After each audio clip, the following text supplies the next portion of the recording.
안녕하세요. 저는 올해 32살 회사원 김민준이라고 합니다. 오늘 여러분께 들려드릴 이야기는 정말 말하기도 어렵고 생각만 해도 눈물이 나는 이야기입니다. 저를 키워주신 할머니에 대한 이야기예요. 아니, 정확히는 저를 30년간 온몸으로 사랑해주신 할머니가 치매에 걸리셔서 결국 저조차 못 알아보게 되었다가 제 결혼식 날 갑자기 하신 말씀 때문에 식장에 있던 모든 사람들이 눈물을 흘렸던 그 이야기입니다. 지금도 그날을 생각하면 가슴이 먹먹해져요. 그 이야기를 하기 전에 먼저 저와 할머니가 어떻게 함께 살게 되었는지부터 말씀드려야 할 것 같습니다. 저는 태어나자마자 부모님에게 버려졌습니다. 정확한 이유는 모르겠어요. 아마 미혼모였거나 아니면 경제적으로 너무 어려워서였을 수도 있고 여러 가지 이유가 있었겠죠. 어쨌든 저는 생후 6개월 만에 보육원에 맡겨졌고 그곳에서 3년을 보냈습니다. 보육원에서의 기억은 그리 좋지 않아요. 선생님들이 나쁜 건 아니었지만 아무래도 많은 아이들을 돌보다 보니 개별적인 관심을 받기는 어려웠거든요. 특히 밤에 울면 또 울어? 하는 식으로 핀잔을 들을 때가 많았어요. 그래서인지 저는 어릴 때부터 울음을 잘 참는 아이였습니다. 그러던 제가 4살 때였어요. 어느 날 보육원에 한 할머니가 찾아오셨습니다. 할머니는 당시 55살이셨는데 젊은 나이에 남편을 여의시고 혼자 사셨다고 하더라고요. 자식도 없으셨고요. 원장 선생님, 나 혼자 살기가 너무 외로워요. 아이 하나 데려가서 키우고 싶어요. 그렇게 말씀하시는 할머니의 목소리가 아직도 기억나요. 떨리고 간절한 목소리였어요. 원장 선생님이 여러 아이들을 소개해드렸는데 할머니는 구석에서 혼자 책을 보고 있던 저를 보시고는 저 아이요, 저 아이가 좋겠어요. 그렇게 말씀하시더니 제게 다가와서 머리를 쓰다듬어 주셨어요. 민준아, 할머니랑 집에 가서 살래? 그때 할머니의 손이 얼마나 따뜻했는지 지금도 그 감촉을 잊을 수가 없어요. 할머니 집은 작은 단독주택이었어요. 그리 크지 않았지만 보육원과는 완전히 다른 세상이었습니다. 무엇보다 제 방이 있었어요. 작은 방이었지만 태어나서 처음으로 온전히 제 공간이 생긴 거였죠. 할머니는 저를 위해 침대도 새로 사주시고 작은 책상도 놓아주셨어요. 민준아, 이제부터 여기가 내 집이야. 할머니가 있는 한 너는 절대 혼자가 아니란다. 하지만 처음에는 적응하기가 쉽지 않았어요. 보육원에서 워낙 오랫동안 다른 아이들과 함께 지냈던 터라 갑자기 할머니와 단둘이 지내는 게 어색했거든요. 할머니가 말을 걸어주셔도 대답을 잘 안 했고 밥도 잘 안 먹었어요. 그런 저를 할머니는 정말 끈기 있게 돌봐주셨어요. 매일 아침 할머니가 깨워주시는 목소리로 하루가 시작됐어요. 우리 민준이 일어날 시간이야. 할머니가 맛있는 미역국 끓였어. 아침마다 따뜻한 미역국과 계란 후라이 그리고 김치볶음밥. 보육원에서는 먹어보지 못했던 할머니만의 특별한 음식들이었어요. 처음에는 입맛이 없어서 잘 먹지 않았는데 할머니는 절대 화내지 않으셨어요. 대신 제가 좋아할 만한 음식을 찾기 위해 이것저것 만들어주셨죠. 그러다가 제가 할머니가 만든 계란말이를 맛있게 먹는 걸 보시고는 정말 기뻐하셨어요. 아이고, 우리 민준이가 할머니 계란말이를 좋아하는구나. 내일은 더 맛있게 만들어줄게. 그때부터였어요. 제가 서서히 마음을 열기 시작한 게 할머니와 함께 산 지 3개월쯤 지났을 때였어요. 어느 날 밤에 제가 갑자기 열이 많이 났어요. 보육원에서도 아플 때가 있었지만 이렇게 혼자 돌봐주는 사람이 있는 건 처음이었거든요. 할머니는 밤새 제 곁에서 젖은 수건으로 열을 식혀주시고 미음도 끓여서 먹여주셨어요. 괜찮아, 민준아. 할머니가 여기 있으니까 무서워하지 마. 그렇게 밤새 간병을 해주시면서도 단 한 번도 힘든 내색을 안 하셨어요. 다음날 아침 열이 내리고 나서 제가 처음으로 할머니를 불렀어요. 할머니. 정말 작은 목소리였지만 할머니는 그 소리를 들으시고 눈물을 글썽이셨어요. 우리 민준이가 할머니라고 불렀네. 고마워, 정말 고마워. 그때 할머니가 저를 안아주시던 그 따뜻함. 정말 세상에서 가장 안전한 곳이라는 느낌이었어요. 저는 할머니 손에서 초등학교에 입학했어요. 다른 아이들은 엄마 아빠가 함께 와서 입학식을 하는데 저는 할머니가 오셨죠. 처음에는 조금 부끄러웠어요. 친구들이 민준이는 왜 할머니가 와? 하고 물어볼 때마다요. 하지만 할머니는 그런 저의 마음을 아시는지 다른 부모님들보다 더 단정하게 옷을 차려입고 오셨어요. 우리 민준이 입학하는 날인데 할머니도 멋있게 입어야지. 그리고 입학식이 끝나고 나서 저에게 말씀하셨어요. 민준아, 할머니가 엄마 아빠는 아니지만 할머니는 세상에서 너를 가장 사랑하는 사람이야. 그거 하나만 기억해. 그날부터 저는 할머니가 부끄럽지 않았어요. 오히려 자랑스러웠죠. 하지만 현실은 그리 녹록하지 않았어요. 할머니는 어린 저를 키우기 위해 온갖 일을 다 하셨어요. 새벽에는 시장에서 청소 일을 하시고 낮에는 남의 집 가사 도우미로 일하시고 저녁에는 동네 슈퍼에서 야간 알바까지 하셨거든요. 저는 그때는 몰랐어요. 할머니가 얼마나 힘드신지. 민준아, 할머니 잠깐 일하고 올게. 집에서 혼자 있을 수 있지? 그렇게 말씀하시는 할머니의 목소리가 항상 미안해하는 톤이었는데 저는 그냥 네, 할머니. 괜찮아요 하고 대답했어요. 지금 생각해보면 할머니가 얼마나 마음 아파하셨을까 싶어요. 제가 초등학교 4학년쯤 되었을 때부터 할머니가 자주 아프시기 시작했어요. 처음에는 가벼운 감기나 소화불량 정도였는데 점점 자주 아프시더라고요. 어느 날은 할머니가 갑자기 쓰러지셨어요. 저는 얼마나 무서웠는지. 할머니, 할머니. 아무리 불러도 대답이 없으시길래 울면서 119에 전화했어요. 다행히 큰 병은 아니었지만 의사 선생님이 과로라고 하시더라고요. 할머니, 이제 그만 쉬세요. 제가 할 수 있는 일은 제가 할게요. 그때부터 저는 집안일을 도맡아 했어요. 빨래, 청소, 간단한 요리까지. 할머니는 처음에는 민준이가 뭘 한다고 하시면서 만류하셨지만 저는 고집을 부렸어요. 할머니가 저를 돌봐주신 것처럼 이제는 제가 할머니를 돌봐드릴 거예요. 중학교에 들어가면서 저에게도 사춘기가 찾아왔어요. 다른 친구들은 부모님이 학원도 보내주고 용돈도 많이 주시는데 저는 그런 게 부러웠거든요. 어느 날 친구들과 놀다가 늦게 들어온 적이 있어요. 할머니가 걱정하시며 기다리고 계셨는데 민준아, 어디 갔었어? 할머니가 얼마나 걱정했는지 알아? 그때 저는 왜 그랬는지 할머니에게 화를 냈어요. 왜 자꾸 간섭해요? 다른 애들처럼 자유롭게 놀 수도 없어요? 할머니는 아무 말씀 안 하시고 그냥 방으로 들어가셨어요. 나중에 방문 틈으로 보니까 할머니가 혼자 오시고 계시더라고요. 그 모습을 보고 나서야 제가 얼마나 나쁜 말을 했는지 깨달았어요. 다음 날 학교 갔다 와서 할머니에게 사과했어요. 할머니, 어제 제가 너무 심한 말 했죠? 정말 죄송해요. 할머니는 그때도 웃으시면서 말씀하셨어요. 괜찮아, 민준아. 사춘기면 다 그런 거야. 할머니도 이해해. 아니에요. 할머니가 저를 얼마나 사랑해 주시는데 제가 너무 철없었어요. 그때 할머니가 제게 하신 말씀이 아직도 기억나요. 민준아, 할머니는 내가 잘못해도 절대 널 미워하지 않아. 왜냐하면 너는 할머니에게 세상에서 가장 소중한 사람이거든. 고등학교에 올라가면서 학비 부담이 더 커졌어요. 할머니는 저의 대학 진학을 위해 더 열심히 일하기 시작하셨어요. 아침 일찍 나가셔서 밤늦게 들어오시는 날이 많아졌죠. 어느 날 할머니가 손에 밴드를 붙이고 오신 거예요. 할머니 손 어떻게 하신 거예요? 아, 이거? 별거 아니야. 일하다가 살짝 베었어. 나중에 알고 보니 할머니가 야간에 공장일까지 하고 계셨더라고요. 할머니 왜 그렇게까지 하세요? 제가 대학 안 가도 돼요. 무슨 소리야. 우리 민준이는 공부도 잘하는데 당연히 대학 가야지. 할머니는 절대 포기하지 않으셨어요. 결국 저는 할머니의 희생 덕분에 서울의 한 대학교에 합격했어요. 합격 통지서를 받고 집에 달려와서 할머니에게 보여드렸을 때 할머니, 합격했어요.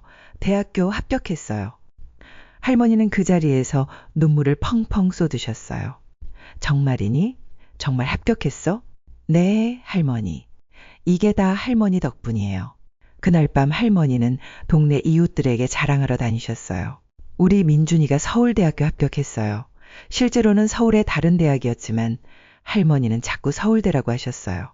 대학교 1학년 때부터 저는 서울에서 자취를 시작했어요. 처음에는 할머니와 떨어져 사는 게 자유롭다고 생각했어요.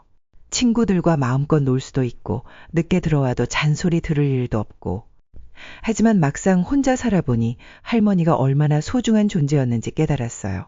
아플 때 돌봐줄 사람도 없고 맛있는 밥을 해주는 사람도 없고 무엇보다 잘 들어왔니? 하고 반겨주는 사람이 없다는 게 가장 외로웠어요.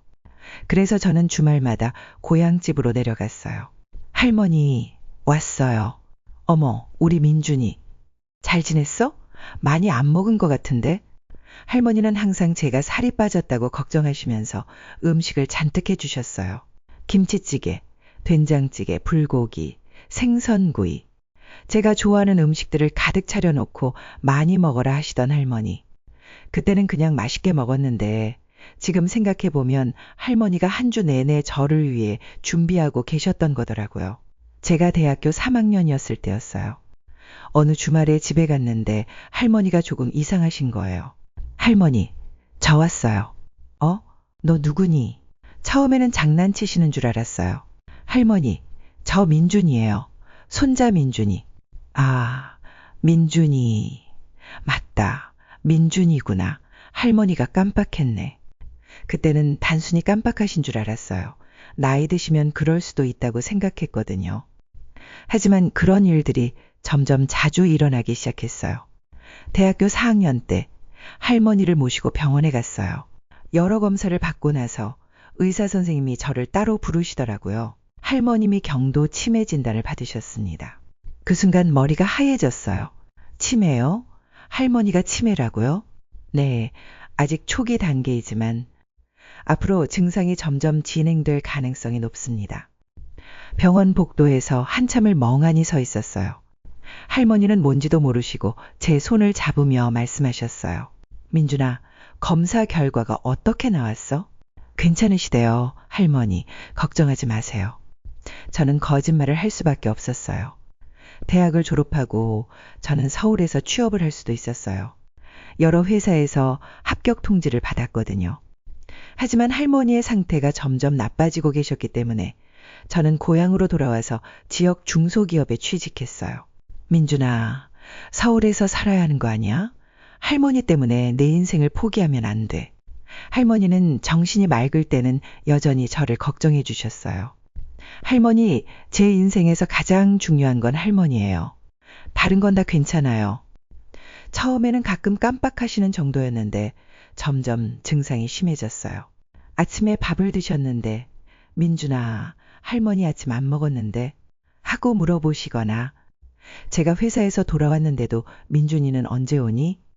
하고 계속 기다리고 계시거나 가장 힘들었던 건 할머니가 저를 못 알아보기 시작하신 거예요. 아저씨는 누구세요? 왜 우리 집에 있어요? 처음 그 말을 들었을 때의 충격이란 할머니, 저 민준이에요. 할머니 손자 민준이. 민준이? 민준이는 아직 어린아이인데요. 아저씨는 다른 사람이죠? 할머니 머릿속에서는 제가 아직 어린아이로 남아있었던 거예요. 할머니를 돌보는 일은 정말 힘들었어요. 밤에 자꾸 나가시려고 하셔서 잠을 못 잘 때도 많았고 가스불을 켜놓고 깜빡하셔서 위험할 때도 있었죠. 회사 일을 하면서 돌봄까지 하다 보니 몸도 마음도 지쳐갔어요. 어느 날은 정말 한계가 와서 울면서 소리를 지른 적도 있어요. 할머니, 제발 좀 알아봐 주세요.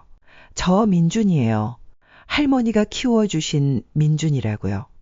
하지만 할머니는 무서워하시며 구석으로 피하셨어요. 이 사람이 왜 자꾸 소리를 지르죠? 무서워요. 그 모습을 보고 제가 얼마나 자책했는지 정말 힘든 시기였어요. 회사에서도 자꾸 실수가 늘어나고 할머니 돌봄도 제대로 못하겠고 주변 사람들이 요양원을 권하기 시작했어요. 민준아, 이렇게 계속하면 너도 할머니도 둘 다 안 돼. 전문적인 곳에서 돌봄을 받으시는 게 낫지 않을까? 저도 그 생각을 하지 않은 건 아니었어요. 하지만 할머니가 저를 30년간 키워주셨는데 제가 할머니를 남에게 맡긴다고요? 절대 그럴 수는 없었어요. 그렇게 힘든 시기를 보내고 있던 중에 저에게도 특별한 사람이 나타났어요. 회사 근처 카페에서 우연히 만난 수영이었어요. 그날 저는 할머니 때문에 너무 마음이 힘들어서 카페에 앉아 있었는데 수영이 다가와서 말을 걸었어요. 괜찮으세요? 많이 힘들어 보이시는데. 처음 보는 사람인데도 자연스럽게 위로의 말을 건네는 수영의 따뜻함에 마음이 열렸어요. 수영과 몇 번 만나면서 자연스럽게 할머니 이야기를 하게 되었어요. 우리 할머니가 치매에 걸리셔서 저를 못 알아보세요. 얼마나 힘드시겠어요. 그런데도 계속 돌봐드리시는 거 보니까 정말 효자시네요. 효자가 아니에요. 그냥 할머니가 저에게 해주신 게 너무 많아서 이제는 제가 보답할 차례라고 생각해요. 수영은 제 이야기를 끝까지 들어주었어요. 그리고 놀랍게도 저도 도와드릴 수 있는 일이 있으면 언제든 말씀하세요. 사귄 지 6개월쯤 지나서 수영이를 할머니께 소개해드렸어요. 할머니, 제 여자친구 수영이에요. 그날 할머니는 정신이 비교적 맑으셨어요. 아이고, 예쁜 아가씨구나. 우리 민준이를 잘 부탁해요. 안녕하세요, 할머니. 민준 오빠한테 할머니 이야기 많이 들었어요. 수영은 할머니께 정말 정성스럽게 인사를 드렸어요. 그 모습을 보는 할머니의 표정이 정말 밝으셨어요. 민준아, 좋은 사람 만났구나. 할머니가 보기에도 참 착한 아가씨야. 수영은 그날부터 주말마다 저와 함께 할머니를 뵈러 왔어요. 놀라운 건 수영이가 할머니를 정말 친할머니처럼 대해준다는 거였어요. 할머니가 같은 이야기를 반복하셔도 처음 듣는 것처럼 들어드리고 할머니가 저를 못 알아보실 때도 자연스럽게 대화를 이어가 주었죠. 할머니, 오늘 날씨가 참 좋죠? 산책 나가실래요? 아, 그래요? 좋겠네요. 그런데 아가씨는 누구예요? 저는 수영이에요. 할머니와 친구가 되고 싶어서 왔어요. 이런 식으로 할머니를 대해주는 수영을 보면서 저는 정말 고마웠어요. 어느 날 수영에게 물어봤어요. 수영아, 힘들지 않아? 할머니가 우리를 못 알아보시는데 전혀 힘들지 않아요. 할머니가 오빠를 30년간 키워주셨잖아요. 그 은혜에 비하면 이 정도는 아무것도 아니에요. 그 말을 들으면서 저는 수영이와 결혼해야겠다고 마음먹었어요. 수영이와 사귄 지 2년이 지났을 때 저는 프로포즈를 결심했어요. 하지만 한 가지 걱정이 있었어요. 할머니 상태가 점점 더 나빠지고 계셨거든요. 이제는 거의 매일 저를 못 알아보셨고 가끔은 공격적인 행동을 보이시기도 했어요. 수영아, 나랑 결혼하면 할머니 돌봄도 함께 해야 해. 그래도 괜찮겠어? 민준 오빠, 저한테 그런 걸 물어보지 마세요. 할머니는 이제 제 할머니이기도 해요. 그 대답을 듣고 저는 더 이상 망설이지 않았어요. 특별한 프로포즈를 하고 싶었어요. 할머니 앞에서 하는 프로포즈 말이에요. 그날 할머니는 다행히 정신이 조금 맑으셨어요. 할머니, 제가 수영이한테 중요한 말이 있어요. 할머니 앞에서 무릎을 꿇고 반지를 꺼냈어요. 수영아, 나랑 결혼해 줄래? 할머니도 함께 우리 가족이 되어 줄래? 수영은 눈물을 흘리며 대답했어요. 네, 좋아요. 할머니와 함께 행복한 가정을 만들어가요. 그때 할머니가 말씀하셨어요. 민준아, 정말 좋은 며느리를 만났구나. 할머니가 너무 기뻐. 하지만 잠시 후 할머니는 다시 물어보셨어요. 그런데 여기는 어디고 이 사람들은 누구죠? 결혼 준비를 하는 동안 할머니 상태는 더욱 악화되었어요. 이제는 하루 종일 저를 못 알아보시는 날이 더 많아졌고 밤에 잠도 잘 주무시지 못했어요.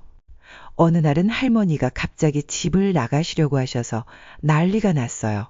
집에 가야 해요. 민준이가 학교에서 돌아올 시간이에요. 할머니 머릿속에서는 아직도 제가 초등학생이었던 거죠. 할머니, 민준이는 이제 어른이 되었어요. 여기가 집이에요. 하지만 할머니는 이해하지 못하셨어요. 결혼식을 한 달 앞두고 가장 충격적인 일이 일어났어요. 제가 회사에서 돌아왔는데 할머니가 저를 보시고는 누구세요? 왜 남의 집에 들어와요? 도둑이에요. 그러시면서 빗자루로 저를 쫓아내려고 하시는 거예요. 할머니, 저 민준이에요.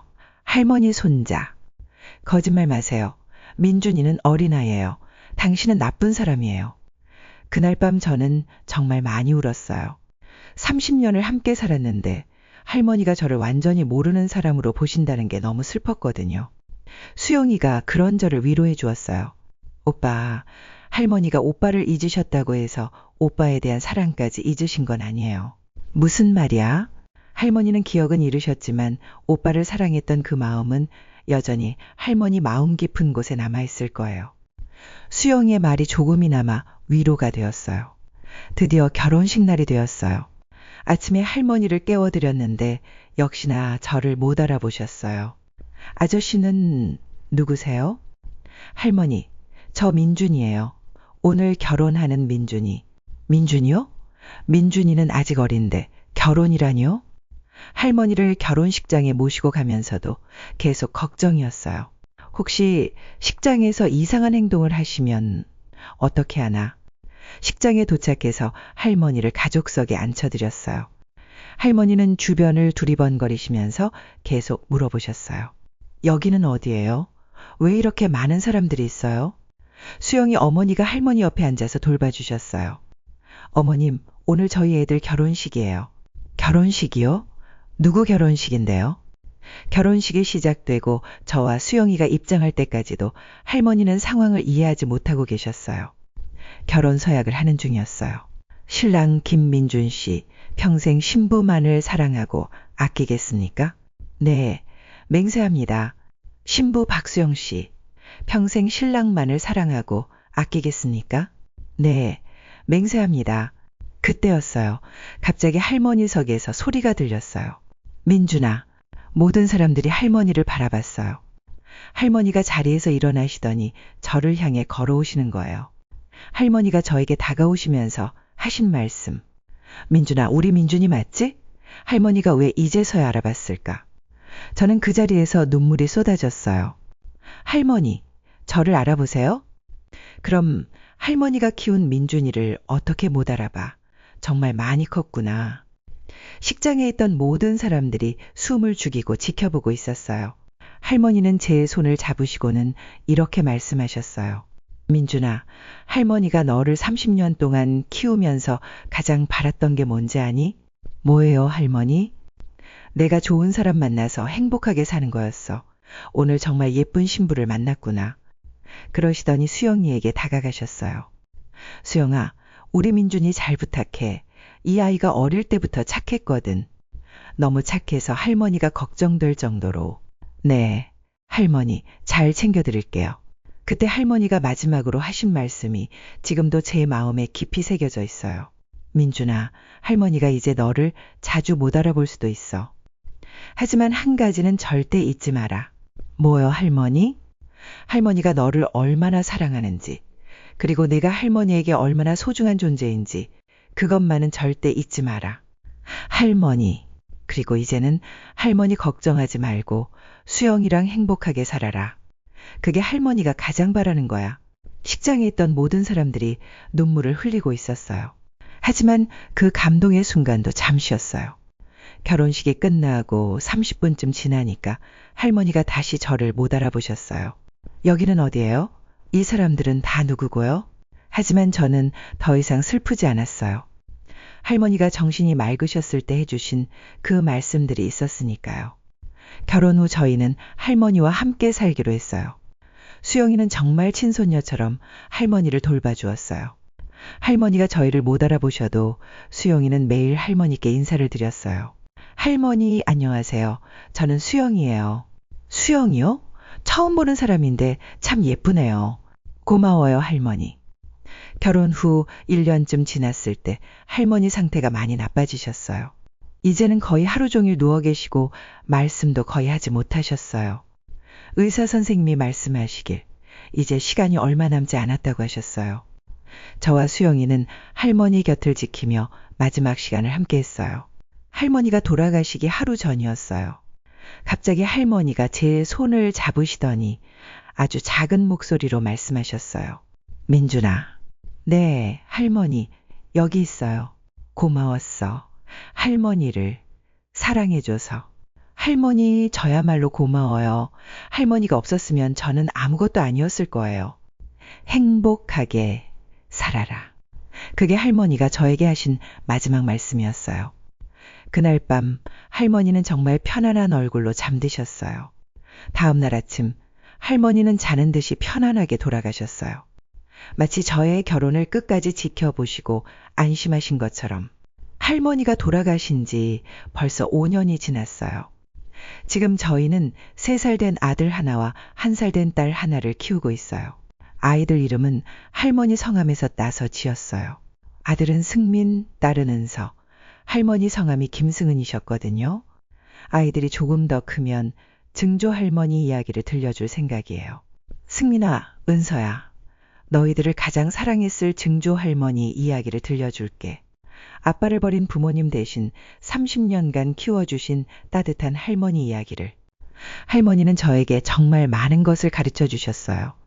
조건 없는 사랑이 무엇인지, 진정한 가족의 의미가 무엇인지, 희생의 소중함이 무엇인지, 그리고 가장 중요한 것은 사람은 혈연 관계가 아니어도 진짜 가족이 될 수 있다는 것이었어요.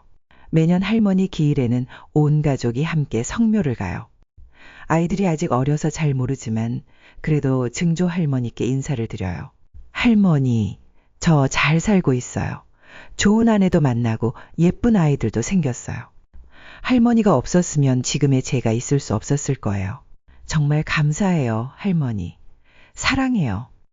할머니의 치매를 겪으면서 제가 깨달은 게 있어요.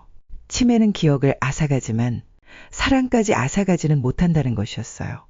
할머니가 저를 못 알아보셨지만 할머니 마음 깊은 곳에는 여전히 저에 대한 사랑이 남아 있었어요. 그래서 결혼식 날 그 기적 같은 순간이 가능했던 거라고 생각해요. 지금 저와 같은 상황에 있으신 분들이 계실 거예요. 치매에 걸린 가족을 돌보고 계신 분들. 정말 힘들고 지치는 일이에요. 때로는 포기하고 싶을 때도 있을 거고요. 하지만 포기하지 마세요. 그분들이 여러분을 못 알아보셔도 여러분에 대한 사랑은 변하지 않아요. 그리고 언젠가는 저희 할머니처럼 기적 같은 순간이 찾아올지도 몰라요. 처음에 말씀드린 대로 저는 정말 기구한 인생을 살았어요. 태어나자마자 버려지고 보육원에서 자라고 치매에 걸린 할머니를 돌보고 하지만 동시에 정말 복받은 인생이기도 해요. 30년간 무조건적으로 사랑해 주신 할머니가 계셨고 그 할머니 덕분에 좋은 사람으로 자랄 수 있었고 훌륭한 아내와 예쁜 아이들을 만날 수 있었으니까요. 여러분도 지금 힘든 시간을 보내고 계신다면 포기하지 마세요. 어려움 속에서도 분명히 희망은 있어요. 그리고 여러분을 사랑하는 사람들이 곁에 있다는 걸 잊지 마세요. 저에게는 할머니가 있었고 지금은 아내와 아이들이 있어요. 여러분에게도 분명히 그런 사람들이 있을 거예요. 할머니, 어디서 보고 계시나요? 손자 민준이 잘 살고 있어요. 할머니가 바라시던 대로 행복한 가정을 꾸리고 살고 있어요. 아이들도 할머니를 닮아서 착하게 자라고 있고요. 할머니의 사랑 덕분에 저도 제 아이들을 무조건적으로 사랑할 줄 아는 아빠가 되었어요. 정말 감사해요, 할머니. 그리고 사랑해요. 오늘도 함께 해주신 여러분 정말 감사합니다. 여러분도 모두 행복하세요.